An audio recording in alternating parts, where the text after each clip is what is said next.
Karena sahabat yatim hari ini kita sudah mengelola hampir 2.000 anak yatim di seluruh Indonesia menjadi sebuah penyaluran program khusus bagian sosial kemanusiaan. Paham kan?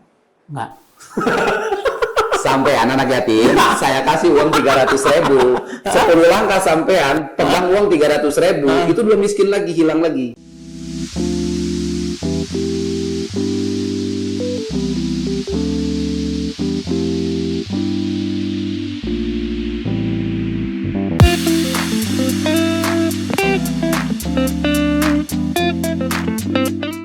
Assalamualaikum warahmatullahi wabarakatuh.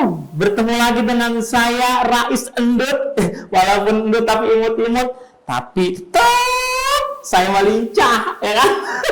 Ketemu lagi dengan acara yang paling fenomenal, yaitu Bincang Sahabat. Ya, kali ini saya sudah mempunyai apa sih namanya ya? Tuh yang kayak begini nih, tuh, apa sih namanya? Bintang tamu. Bintang tamu ya, bintang tamu yang luar biasa ya, dari sahabat yatim, dari sahabat yatim.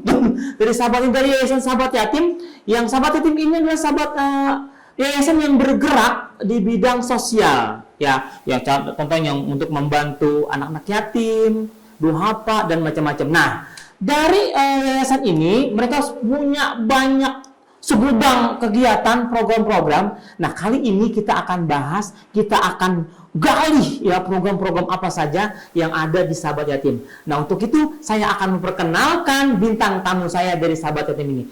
Silakan, assalamualaikum Pak. Waalaikumsalam warahmatullahi wabarakatuh. Saya kalau orang pengen salaman, pokoknya pengennya langsung begini aja. Sehat Pak, sehat? Alhamdulillah, luar biasa hari ini. Bisa ketemu lagi dengan para Isendut. Pokoknya kalau ngomongin masalah gendut, saya gendut, dia juga gendut. Gitu. Sebelumnya Pak, saya mohon maaf minta diperkenalkan namanya supaya teman-teman kita yang ada di sana, sahabat-sahabat kita kenal nih, gitu Pak. Silakan Pak, silakan. Assalamualaikum warahmatullahi wabarakatuh. Saya Subarkah, bagian dari manajer pemberdayaan sahabat yatim Indonesia. Alhamdulillah ketemu lagi dengan pandut ini yang sangat luar biasa cerianya. Mungkin di kesempatan hari ini kita akan menjelaskan sedikit apapun yang nanti akan dipertanyakan tentang dari beliau mengenai masalah penyaluran program, karena memang saya adalah bidangnya adalah penyaluran program di lembaga sosial sahabat yatim Indonesia. Ada lagi yang mau dipertanyakan? Saya pikir dia mau minta air. Ya pasti Pak. Terima kasih Pak. Tadi udah diperkenalkan namanya Pak Barkah. Panggilannya kira-kira apa nih? John apa Budi atau Budiman gitu? Berkah aja, berkah. Oh, berkah. Alhamdulillah, emang berkah yang paling enak ya Pak ya. Siap. Ya Pak, tadi Bapak bilang Bapak ini adalah salah satu manajer dari yang ada di Yayasan Sahabat Yatim. Yang saya mau tanya dari program yang mana Pak? Atau kan banyak nih yang di Sahabat ini ada program ini, program itu. Bapak termasuk di dalam program yang mana? Di pemberdayaan itu kita mengacu kepada penyaluran program di sahabat yatim itu ada 4 sektor, ada 5 sektor. Pertama adalah sektor pendidikan, kemudian sektor sosial kemanusiaan, kemudian ada sektor dakwah dan syiar, kemudian ada sektor lagi adalah kesehatan, dan yang terakhir adalah ekonomi. Nah, dari 5 sektor ini adalah menjadi sebuah menjadi sebuah satu kesatuan adalah penyaluran daripada zakat, infak dan sedekah yang dikelola dari dari Yayasan Sahabat Yatim Indonesia. Dan kemudian 5 sektor ini adalah mengkerucut dari 8 asnaf yang sudah ditetapkan sama pemerintah atau di dalam tatanan syariat Islam. Nah, kalau saya menceritakan salah satu per bidangnya pendidikan, di mana sektor pendidikan ini adalah kita punya program yang namanya santunan anak didik atau yang disebut dengan si adik. Karena sahabat yatim hari ini kita sudah mengelola hampir 2.000 anak yatim di seluruh Indonesia. Luar biasa. Baru Pak, baru 2.000. Pasti nambah ya. Insya Allah, mudah-mudahan. Tahun 2022 kita akan nambah anak yatim baru 5.000 non mukim, kemudian yang terkait dengan program program beasiswanya kita akan tambah lagi 500 orang. Jadi minimal tahun 2000 itu yang terikat dengan program penyaluran program beasiswa pendidikan untuk anak yatim itu adalah 3.000. Kemudian yang non terikat, artinya non terikat ini adalah anak-anak yatim yang nantinya hanya mengikuti program saja, itu ada 5.000. Nah itu, jadi mudah-mudahan ke depan tahun 2022 lebih dari lebih dari 3.500 orang anak yatim yang nantinya akan menjadi penerima manfaat daripada program Sahabat Yatim Indonesia untuk masalah pendidikan. Pendidikan ini pun ada dua, pertama adalah yang diasramakan. Yang diasramakan pun masih kebagi lagi, ada yang di asrama, Pak. Asrama ini ada 24 asrama, kemudian plus juga sekarang ada 2 pesantren, kemudian nah yang non mukimnya anak-anak yatim yang non mukimnya inilah yang paling banyak. Yang paling banyak. Yang paling banyak. Nah itu untuk masalah pendidikan. Kemudian ada lagi di sektor pendidikan juga ada Pusda. Pusda ini adalah lembaga pendidikan yang sifatnya nanti adalah untuk untuk kejar paket. Nah itu. Kemudian yang keduanya adalah kesejahteraan sosial kemanusiaan ini program kesejahteraan sosial ini adalah kemanusiaan ini adalah kita banyak sekali untuk memberikan penyalurannya adalah kepada janda-janda. Karena ketika anak yatim yang kita pelihara, yang kita jadikan sebagai anak asuh, kemudian secara otomatis ibunya pun harus menjadi bagian daripada penyaluran jandanya. Nah, janda yang sudah yang sudah mengikuti program atau yang mereka menerima manfaat program yang rutin setiap bulannya itu ada 1.700 anak atau 1.700 janda. Ada yang muda, Pak. Programnya adalah sajadah, santunan janda.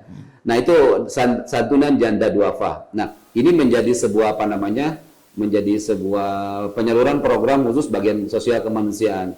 Ada lagi nanti bagian-bagian yang sifatnya sosial kemanusiaan seperti tanggap bencana, kemudian ketahanan pangan, itu juga di sosial kemanusiaan. Kemudian kesehatan, program kesehatan atau sektor kesehatan, kita baru memiliki 1 klinik saja yang ada di Medan hari ini, di Provinsi Sumatera Utara, dan itu pun baru beberapa bulan saja kita kita launching, dan mudah-mudahan ini ke depannya di setiap provinsi sudah ada klinik baru. Ada semua ya. Insya Allah mudah-mudahan ke depan. Kemudian yang terakhir sekarang adalah lebih kepada siar dan dakwah. Siar dan dakwah karena memang kita di bawah Departemen Agama, maka secara otomatis siar dan dakwah adalah menjadi bagian. Jadi bagian daripada penyaluran program, terutama adalah program-program PHBI, program Hari Besar Islam yang nantinya adalah kaitannya dengan siar, menyiarkan Islam, kemudian juga memberikan santunan kepada kepada contoh seperti program yang kemarin adalah kita menyantuni 3.000 santri seluruh nasional, 3.000 santri seluruh nasional ketika Hari Santri Nasional. Itu bagian daripada siar dan dakwah. Kemudian kemarin pun sebelumnya Lebaran Yatim kita pun memberikan 1.443 santunan kepada 1.443 yatim. Itu besarannya hampir sekitar 600 juta. 600 juta. Nah, yang terakhir ada program ekonomi. Ya, program ekonomi ini adalah baru kita gagas kembali karena di awal-awal tahun sampai di bulan Desember ini seharusnya adalah sudah ada 50 penerima manfaat, dan mudah-mudahan di akhir Desember ini kita sudah mencakup ada 50 penerima manfaat ekonomi yang nantinya adalah kita mau mencetak yang tadinya dari mustahik, kemudian dalam kurun beberapa bulan mereka akan menjadi mujaki. Jadi itu adalah targetnya. Kemudian prinsip daripada pemberdayaan itu kalau kita mau kembalikan kepada sebuah sistem bahwa pemberdayaan itu adalah harus berkelanjutan. Jadi bukan, saya masih teringat dengan ucapannya Bapak Tarmiji Tohor, Pak Tarmiji Tohor itu mengatakan begini, kalau sampean ngasih uang 300.000 terhadap anak yatim, 10 langkah setelah diberikan, kemudian dia miskin lagi.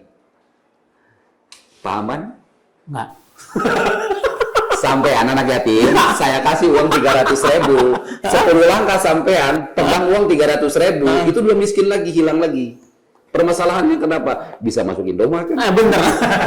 Habis. Ya. Makanya apa? Nah ini harus berkelanjutan itu maksudnya begitu. Iya. Dan kemanfaatannya panjang. Nah ini menjadi satu apa namanya tugas dari pemberdayaan. Apalagi yang mau ditanyakan Bapak Rais? Saya tuh dari tadi dengerinnya tuh, aduh ya Allah, banyak banget kegiatannya Pak. Ya Allah sampai saya tuh, bingung nanyanya karena memang saking banyak kegiatannya dan semua kegiatan itu memang benar-benar masalah sosial gitu. Jadi, hampir tercengang Pak saya. Ini satu tadi yang saya mau tanya, masalah ekonomi tadi Pak. Bapak kan tadi membuat satu kegiatan untuk para mustahik supaya bisa menjadi wirausaha ya Pak tadi ya. Ada bentuk apa Pak itu Pak? Hari ini kita baru cuma satu produk saja. Jadi produknya adalah dengan produk jualan susu sih sebetulnya, susu segar yang diolah kemudian menjadi minuman sehat, kemudian kita siapkan tempatnya, kemudian kita sewakan juga tempatnya, kemudian bahan bakunya kita pun siapkan, kemudian tool buat usahanya pun kita siapkan, kemudian sebelum mereka terjun di lapangan di dunia usaha pun kita berikan sebuah edukasi dulu mengenai masalah motivasi usaha, kemudian cara ekonomi yang baik yang secara profesional, bahkan mungkin kepada entrepreneur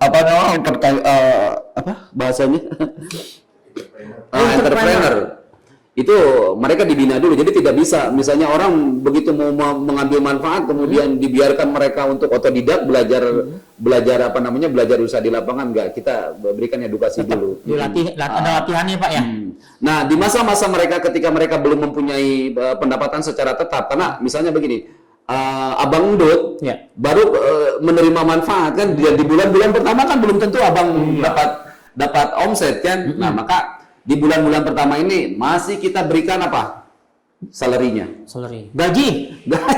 Luar biasa. Makanya ya mudah-mudahan nanti kalau sudah misalnya sudah jalan, kemudian sudah bisa punya pelanggan, kemudian sudah punya konsumen tetap, baru nanti akan diberikan akuisisinya kepada penerima manfaat. Dan penerima manfaat ini pun adalah nanti harus bisa menyisihkan sebagian daripada hasil usahanya adalah untuk membantu nanti para mustahik baru. Jadi itulah di bidang ekonomi. Jadi nanti ketika udah berjalan usaha itu jadi milik mereka gitu Pak. Betul. Gitu. Jadi semuanya cuma dari di awal dulu ya dari sahabat yatim ini yang melatih supaya dia jadi pengusaha yang hebat, udah lancar, udah sukses, baru ditinggal, maksudnya dilepas oleh sahabat yatim gitu. Dilepas bukan berarti mereka dilepaskan begitu saja, tapi mereka terikat. Tetap terikat ya. Terikatnya adalah salah satunya adalah mereka harus menciptakan kalau membagian sisihkan usahanya adalah untuk zakat. Zakatnya adalah nanti adalah untuk membentuk dikumpulkan lagi adalah untuk penerima manfaat baru. Misalnya ada 100 orang yang penerima manfaat, misalnya dalam satu bulan misalnya mereka menyisihkan 100.000 kali 100 berapa? Udah 1 juta kan? Iya. Kali berapa bulan? Nanti sudah ketemu lagi ada pengusaha baru. Nah itu menjadi program daripada pemberdayaan yang berkelanjutan. Inti dari target yang sesungguhnya adalah bagaimana mencetak mustahik kemudian menjadi mujaki. Nah, nanti makanya di awal-awal ketika mereka menerima manfaat, kita evaluasi dulu, maksudnya di data dulu. Oh, pendapatannya seperti begini. Kemudian nanti ketika sudah menerima manfaat, kemudian omsetnya jadi berapa. Nah, seperti itu. Karena ini menjadi sebuah tanggung jawab kita hari ini, terutama adalah para mustahik. Udah banyak banget Pak, Bapak udah menjelaskan program-program yang luar biasa di pemberdayaan ini. Tapi saya mau tanya nih, kira-kira ada nggak, setahu saya nih, bukannya ada, tapi setahu saya memang ada program yang memang lagi viral-viralnya nih di sahabat yatim pemberdayaan. Apa tuh Pak tuh? Program yang paling viral hari ini adalah Makan Berkah. Jadi Makan Berkah ini kalau kita mau kembalikan ke awalnya dibuatkan program Makan Berkah, itu sebetulnya di awal-awal kita memberikan makanan cuma 50 paket saja. 50 paket di setiap hari Jumat, dan ini pun menjadi sebuah tanggung jawab. Kemudian kepada siapa segmen pertama penerima manfaat itu adalah tukang sapu-sapu, bagian kebersihan di jalan, terutama adalah awal-awalnya di Geraha Raya saja. Jadi dinas si tukang-tukang sapu, tukang-tukang kebersihan di jalan-jalan raya itu Setiap hari Jumat 50 ini adalah kita kasihkan kepada mereka. Nah, kemudian mulai masuk masa pandemi ini menjadi sebuah menjadi sebuah tergugahlah kita hari ini ketika orang lesu ekonominya, kemudian mereka juga terkena dampak Covid, sudah mereka harus menanggung keluarga sementara mereka pun tidak bisa beraktivitas. Kemudian mereka harus terisolasi, kemudian apa? Akhirnya kita keluar memberikan solusi kepada mereka adalah dengan memberikan apa sih yang bisa kita berikan kepada mereka. Akhirnya kita berikan makanan yang siap saji dari program Makkah ini. Di masa Covid dan pandemi itu kita memberikan setiap hari itu hampir 900 paket. 900 nasi box yang kita berikan khusus kepada orang yang berdampak pandemi. Itu tadinya adalah di wilayah Tangerang Selatan dan Tangerang Kota. Di Tangerang Selatan dan Tangerang Kota. Kemudian dari mana data itu? Data itu adalah pertama dari relawan, yang keduanya adalah dari instansi pemerintah. Kita minta data-data COVID yang sedang isolasi mandiri, kemudian setelah kita mendapatkan datanya, kemudian kita akumulasi berapa jumlahnya, kemudian kita buatkan dapur-dapur umum adalah untuk memberikan makan kepada mereka dan keluarganya. Bahkan mungkin satu hari bisa 3 kali ya Pak, bisa 2 kali. 2 kali kita berikan makan keluarganya itu. 900. Satu paket kotaknya itu harga 13.000. Dan ada juga penanganan pandemi pada waktu itu adalah yang bentuknya adalah sembako. Jadi kalau sembako ini kepada keluarga. Jadi keluarganya kita berikan paket sembako yang harganya adalah 280.000. 280.000, kemudian kita minta data kepada dinas instansi dan pemerintah adalah orang-orang yang sedang melakukan isoman. Kemudian kita datang, kemudian kita berikan sembako yang itu adalah untuk kebutuhan 1 minggu. Untuk 1 minggu. 1 minggu. 1 minggu kita berikan diberikan keringanan lah mereka, karena mereka kan tidak bisa berusaha kan? Iya pasti. Tidak bisa berusaha, sementara mereka adalah sebagai kepala keluarga, kemudian kita berikan paket itu. Nah, untuk makan berkah ini akhirnya banyak relawan-relawan, kemudian banyak donasi-donasi yang membantu kita. Bahkan ngebantunya itu bukan berbentuk materi lagi, ya kan? Kemudian mereka adalah sampai siap untuk memberikan memberikan sumbangsih tenaganya adalah untuk menyalurkan itu. Yang tadinya kita cuma hanya beberapa orang saja, kemudian akhirnya relawan-relawan sendiri yang datang ke dapur-dapur umum, kemudian mereka lah yang menyebarkannya. Kemudian akhirnya dan dapur-dapur itu pun akhirnya tidak bisa memberikan menampung untuk kapasitas. Kemudian kita buatkan dapur-dapur yang lain. Karena kita mau komitmen di awal-awal. Kalau kita mau komitmen, ketika dampak pandemi ini menjadi sebuah tanggung jawab. Pernah saya ditanya dari Forum Zakat itu, dari Forum Zakat Nasional itu, ketika apa sih yang bisa diberikan? Untuk berbicara mengenai masalah siap tanggap ketika ada korban atau yang terpapar COVID, itu berarti kan kita harus sudah punya ambulan, dan ambulan pada waktu itu kita angkat tangan, saya nggak punya. Kemudian ditawarkan lagi adalah alat atau tempat penampungan untuk korban. Berarti kan klinik atau rumah sakit, dan itu pun kita tidak punya. Salah satu pilihan yang bisa saya ambil pada waktu itu adalah ketahanan pangan masyarakat. Karena salah satunya adalah ketahanan pangan masyarakat, inilah yang bisa sahabat yatim berikan. Dari 2 opsi yang tadi, kemudian reaksi cepat penanganan COVID kita nggak punya fasilitasnya gitu. Kemudian tempat penampungannya, klinik dan rumah sakitnya pun kita belum punya. Paling kita mau konsen diberikan adalah ketahanan pangan.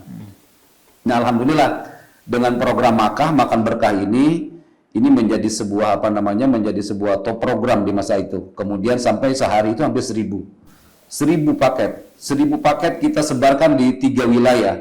Kabupaten Tangerang, kemudian kota Tangerang dan Tangerang Selatan, bahkan ada hampir sampai ke Depok. Sampai ke sana, sampai ke Depok.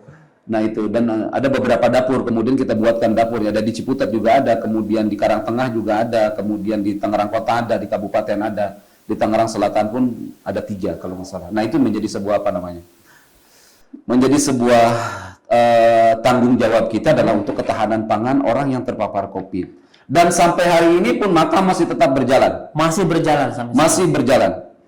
Terus kalau mau ditanya hari ini berapa Pak makah yang senantiasa disalurkan? Hari ini kita berikan makah itu adalah khusus segmennya adalah kepada fakir miskin, ya fakir miskin, orang-orang jalanan, kayak pemulung, kemudian mungkin komunitas ojek online, kemudian pokoknya orang-orang yang dipandang bahwa mereka adalah mustahik. Itu. Dan penyalurannya siapa hari ini kita cuma hanya ngedrop ke relawan-relawan saja. Jadi relawan nanti yang mengajukan kepada kita, kemudian kita distribusikan ke mereka, dan mereka yang mendistribusikan langsung ke tempat-tempat tersebut. Iya. Nah, ada satu lagi adalah Susupedia. Susupedia. Apa nih Pak Susupedia itu? Susupedia ini masih sama sebetulnya. Apa sama kayak yang tadi itu yang di ekonomi itu tadi? Maka bukan yang beda. Oh, beda lagi. Kalau tadi ekonomi itu masih produknya dari susu sebetulnya.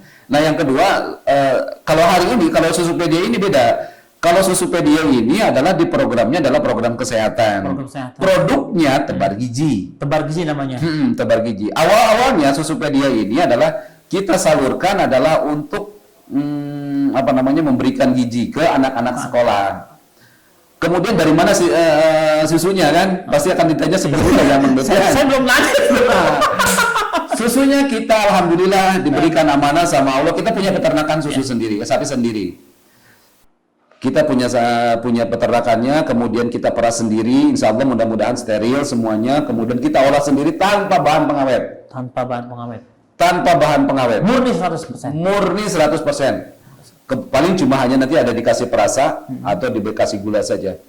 Kemudian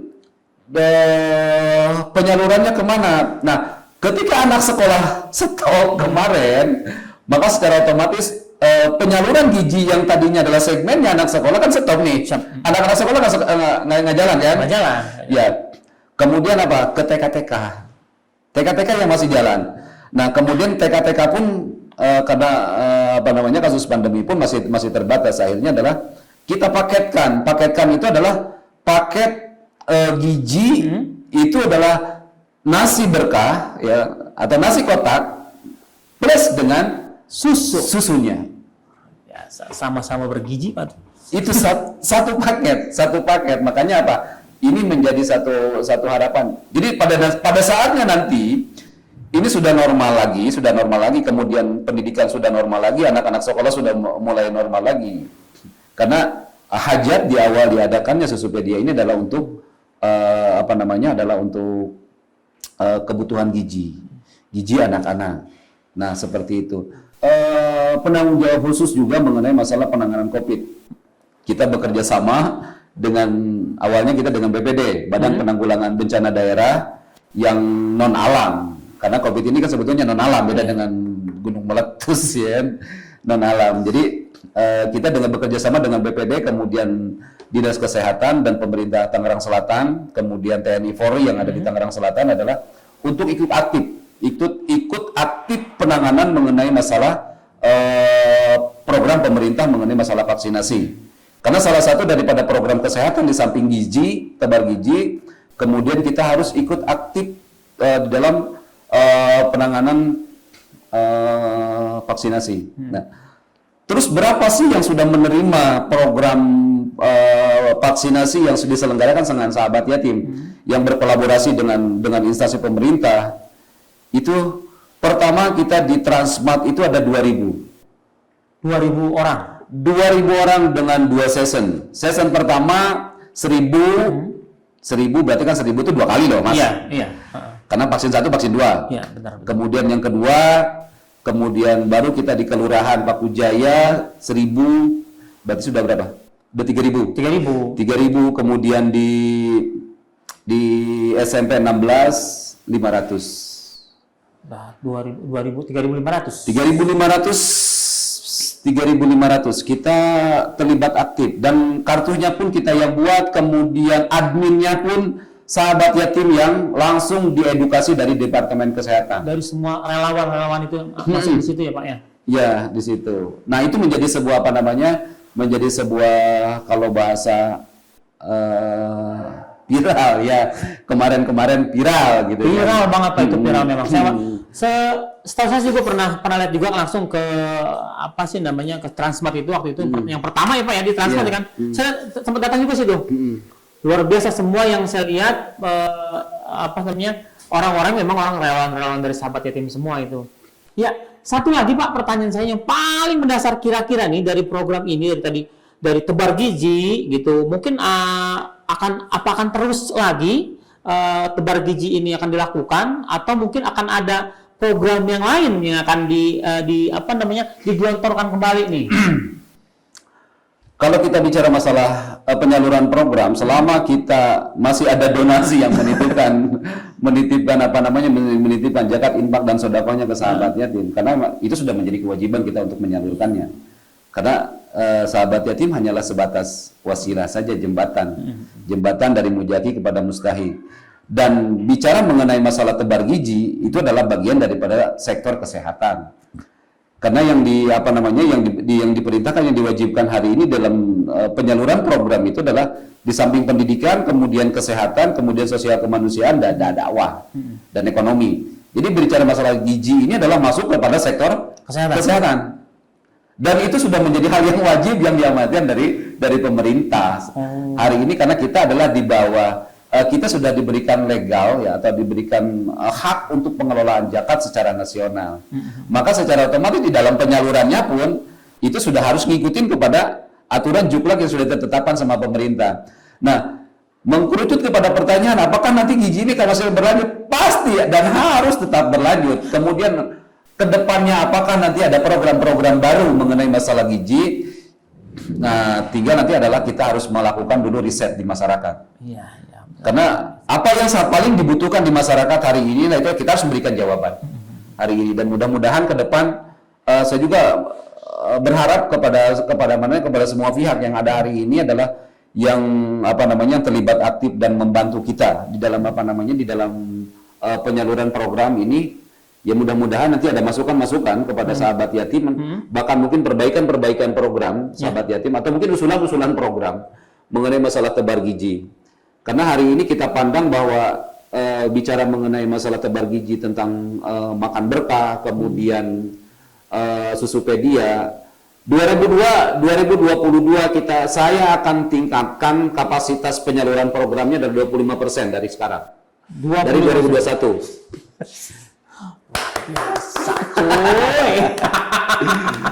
Karena memang itu yang paling real ya, karena itu tanpa ada pengolahan kemudian mereka siap saji sebetulnya. Jadi orang langsung manfaatnya langsung bisa dirasakan. Tinggal adalah apakah nanti ke depannya masih ada program-program gizi yang lain. Nah, ada satu hal sebetulnya baru wacana yang belum kita belum kita sounding atau belum kita realisasikan adalah program penanganan pasca COVID, yaitu adalah program penanganan pasca COVID ini adalah salah satunya masih di sektor kesehatan juga, adalah autodetektor yang kita nanti akan sebar di seluruh sekolah-sekolah, instansi pemerintah dan masjid-masjid. Semua tuh.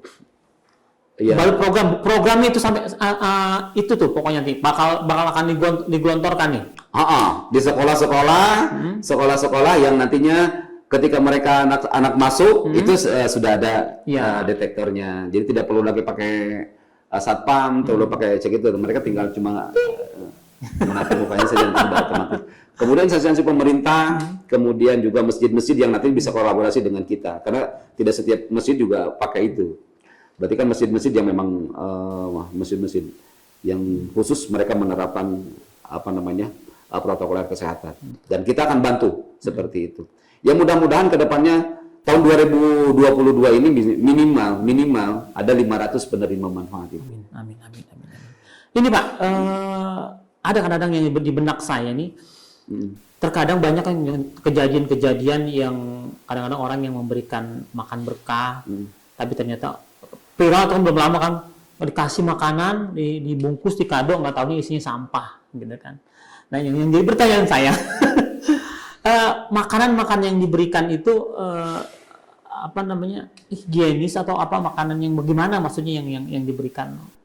untuk orang-orang yang Oke. Nah, itu yang paling utama Pak.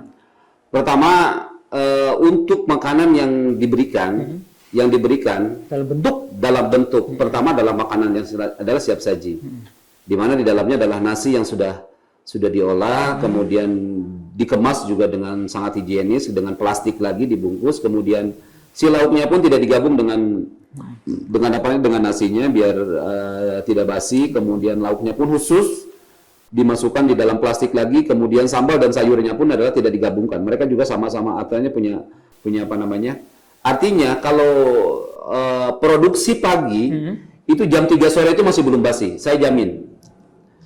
Artinya begini, karena memang pengolahannya, kalau berbicara masalah pengolahannya, bicara masalah higienisnya, itu hal yang paling pertama yang harus kita standarisasikan dulu. Permasalahannya kenapa? Kalau terjadi apa-apa, kalau terjadi apa-apa di masyarakat, orang yang mengkonsumsi itu berarti kan apa? Ya saya pertama orang yang bertanggung jawab gitu. Sebelum Yayasan Sahabat Yatim, makanya kita pun sangat bawel kepada kepada dapur umum yang menyiapkan itu. Dan itu sudah dibuatkan SOP protokolernya. Seperti itu, Pak. Jadi kalau misalnya ada isu yang di dalamnya sampah, nah itu memang ya walau alam sih, kita berbaik sangka saja ya, mudah-mudahan mereka bagian daripada edukasi kita adalah agar senantiasa bahwa tidak setiap berbuat kebaikan itu adalah orang positif menanggapinya. Amin. Ya, tapi mudah-mudahan adalah dengan cara kita bertebar penuh dengan ketulusan, penuh dengan keikhlasan, ya itu menjadi sebuah bumbu yang sangat bumbu yang kecil gitu, bukan jadi suatu permasalahan. Karena hari ini dari setiap bulannya itu berarti kan hampir sudah berapa ratus ribu nasi kotak yang sudah kita sebarkan. Hari ini belum ada komplain orang yang makan itu kemudian masuk rumah sakit atau mereka punya kendala sakit perut. Kalaupun ada, karena kita sudah cantumkan di situ telepon untuk pengaduannya, dan hari ini belum ada, insya Allah. Mudah-mudahan jangan sampai ada, Pak. Dan mudah-mudahan kalau ini kejadian pula tentang susu juga sama. Ketika susu ini tidak layak, misalnya si kurirnya ini susu kayaknya agak basi, atau karena kan kita tidak pakai pengawet, itu daripada disebar mendingan kita amankan. Daripada disebar nanti akan menjadi masalah di masyarakat, lebih baik. Makanya si penyebar gizi pun adalah mereka harus peka terhadap kualitas barang yang mau diberikan. Jadi ketika ini susunya kayaknya mereka berkoordinasi dulu dengan kami yang ada di kantor, Pak, kayaknya susunya agak meragukan. Kalau sudah meragukan, kita tidak perlu harus paksakan, tapi oke, tahan, jangan disebarkan. Dan itu adalah SOP kita. Jadi buat apa sebetulnya adalah kita memberikan kualitas yang terbaik, kemudian kesehatan yang diutamakan kepada masyarakat. Amin. Tuh, sahabat bincang ya, pokoknya yang namanya sahabat itu akan memberikan yang terbaik untuk Insya Allah. Amin. Nah, sekarang saya minta pesan dan kesan ini Pak nih buat sahabat bincang kita gitu, bagaimana pesan-pesannya mungkin nanti supaya lebih ke sahabat yatim. Kadang-kadang orang banyak yang itu Pak bingung untuk memberikan sodakonya atau zakatnya karena takut gitu. Makanya ayo Pak, tolong berikan pesan dan kesannya untuk teman-teman kita yang sahabat bincang kita. Oke, terima kasih sahabat bincang. Kami dari Lembaga Amil Zakat Nasional Sahabat Yatim Indonesia, lembaga amil zakat yang sudah diberikan hak untuk pengelolaan zakat secara nasional oleh pemerintah, kami bertanggung jawab adalah untuk penyaluran programnya. Dan ini pun kita, seluruh penyaluran program ini pun adalah kita nanti akan diaudit secara syariah. Jadi jangan khawatir, kemudian jangan takut nanti amanah harta yang dititipkannya atau zakat yang dititipkannya adalah tidak sampai kepada mustahiknya. Dan mudah-mudahan kami yang ada hari ini sebagai pengelola zakat, Allah memberikan kemudahan, kemudian Allah juga memberikan keamanahan kepada kami. Karena ketika sudah berbicara mengenai amanah harta itu inilah menjadi fitnah. Sebagaimana di dalam Al-Quran, innama amwalukum wala auladukum fitnah. Ketika berbicara masalah amwal ini fitnah, gitu kan. Makanya kita hanya berlindung kepada Allah agar senantiasa kita diberikan amanah untuk agar tetap Agar tetap kita komitmen untuk mengelola zakat, infak, sedekah masyarakat hari ini yang diamanahkannya kepada kita harus bisa menjamin sampai kepada mustahik yang sesuai dengan apa yang telah ditetapkan sama Allah dan Rasulnya dan pemerintah yang sudah menetapkan penyalurannya kemana. Seperti itu.